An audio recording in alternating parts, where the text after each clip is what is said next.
Guys, good morning. Happy Saturday. It's Daryl here. It's 4:30 a.m. in Connecticut here on the East Coast.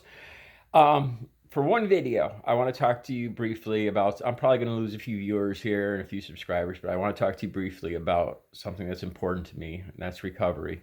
Yesterday was a terrible Valentine's Day for me. I go to the gym at 5 a.m. and I had a disagreement with an old friend, a female. It was really more than a friend. So it was a very bad Valentine's Day, and I ended up just walking out of the gym and leaving. And the disagreement was looking at looking at recovery, basically looking at everything. I came to the conclusion that we have very little in common. And what I want to talk about though is looking at recovery in two different ways, and not just recovery, but it could be anything. The way I look at recovery is I'm an addict. I'm a recovering addict. It's a disease. I'll always have it. I always have to be aware of it.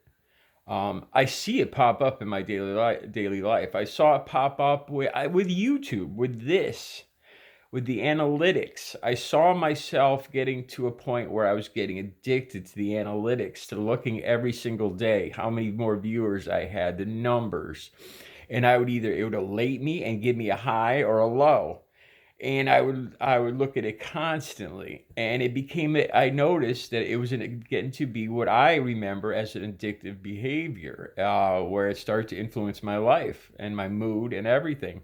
And I know this about me because I have that's just part of my makeup, and I accept it and I'm okay with it. I'm more than okay with it. I'm somewhat, like I've told you guys before, I've gotten to the point in my life now where I look at anything, especially bad or tragic things that happen in my life. And I know, at least in my life, I've always been able to find something in that I could use. That's a teaching tool, a lesson, something that will make me come out stronger, better than before. So suffering through anything will make me better. So when anything bad happens, I grieve. I go through all the regular stuff, but I try to find the one positive, or at least one positive thing that will make me stronger, better person, and learn and get stronger from this. And as I was saying, I saw it with YouTube. I've done it with food. I've done it with exercise. I've done it with, I'm a very addictive person. If a little something is good, more is better. That's just how my brain works. Um, I've done it with vaping, with cigarettes. I didn't even start smoking cigarettes till I was 35 years old. I just function. I've come to accept this about myself, and not only accept it, but I want to use it as a tool to make me better. Um, so the breaking disagreement yesterday was, uh, I need to talk about my recovery. Like I was the head chair of a large NA meeting here in Connecticut for almost a year, where I ran the meeting in front of 50 to 100 people every week, and I really enjoyed it. And I, I need that in my life to talk. When you talk things out, when I talk things out, hearing what I'm thinking, hearing it out loud,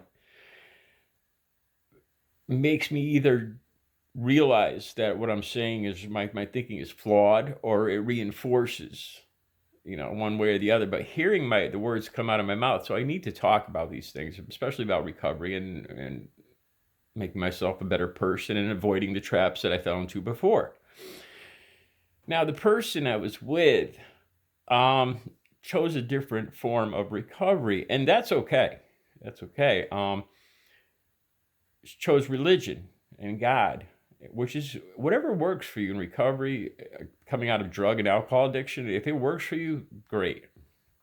But the problem that we started to fall into is, while we're on the treadmill every morning, I need to talk about these things. I need to, not every day, but once a week, once a month. If something pops up in my life that's bothering me, and I see an addictive pattern start to come up, I need to talk about it. And this person's close to me, and that's an ideal time. I got some coffee in me. I'm exercising. When I exercise, it's amazing the thought process that changes it. The blood flow to my head. Seriously, there's days when I'll rush home to paint. If you guys never experienced this, you've got to try this. Exercising, they talk about how it increases the blood flow to your mind, and you do. I kid around, but I say I do my best thinking when I'm exercising. And if you guys haven't tried this, you really should. It's an amazing thing. On a treadmill, it's amazing how the thought process you become so much more focused in your thoughts and your ideas and creative thoughts and everything. And it helps to not have any other to have less input. Like I told you guys before, how there's a string of TVs in front of me, and that could hamper it. When I go for like 6 mile hikes around here, it's so much better. I can count on every day where I'll come up, I'll start envisioning paintings or ideas. I'll come back home to make a video. So the thoughts will all just settle into perfect order in my head. It's amazing, and it's a fact that it does seriously increases the blood flow to your brain.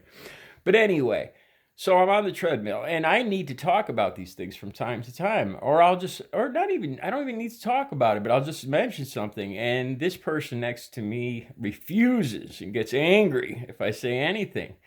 And yesterday I mentioned about YouTube and how the analytics started to become kind of addictive to me, and I noticed it was a problem. And it was a terrible response from the person next to me, where she didn't want to hear it. Didn't want to hear it. What are you saying? How dare you say this to me? And it got to the point where I had to get up and leave and walk out and end any more further contact. So it was a tough Valentine's Day. Sometimes you have to do what you have to do. It was getting to a point where I couldn't be myself. I was starting to think less of myself for not being who I am, for cushioning who I am, for not being, for bowing down to somebody else's desires. I started to think less of myself.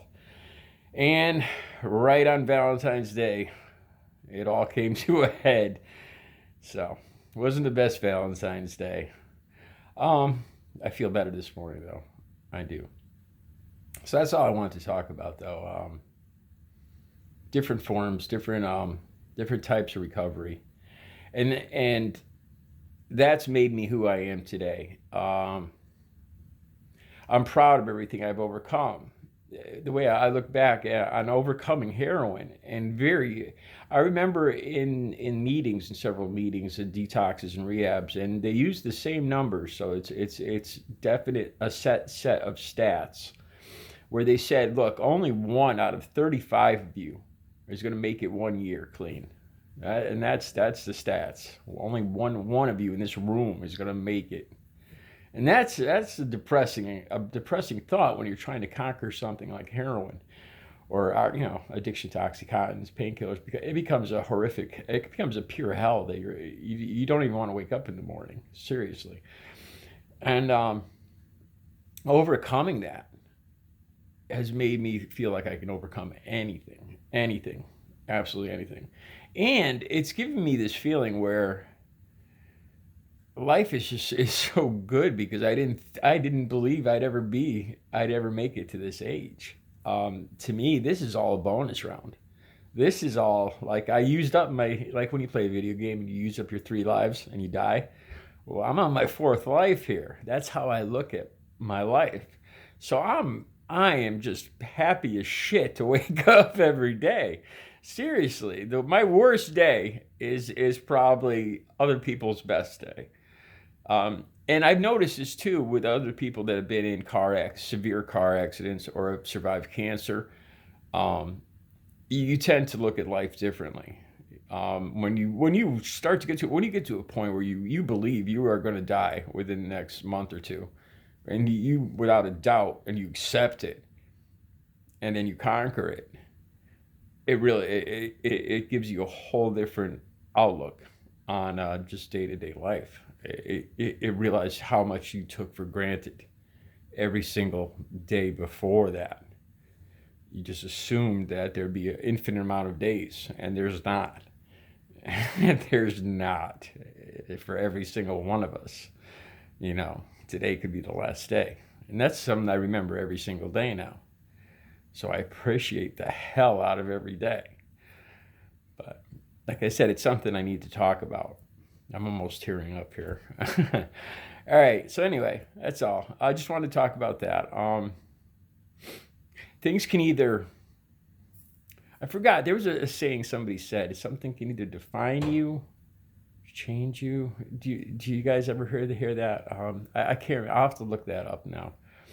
But instead of, letting hardships, instead of complaining about hardships, why did this happen to me? Why do other people have such a great life and I don't? Life is unfair.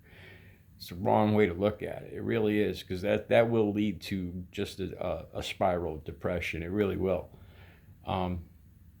You look at conquering it, and once you do conquer it, it becomes a high where you almost thrive on when you're faced with an obstacle, an operation, say, or a death, or losing a house, a job.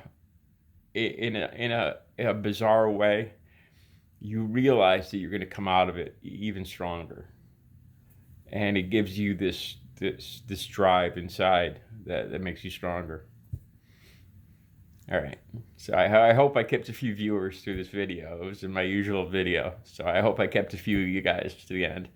All right, and I'm going back to politics next video. You guys have a good Saturday.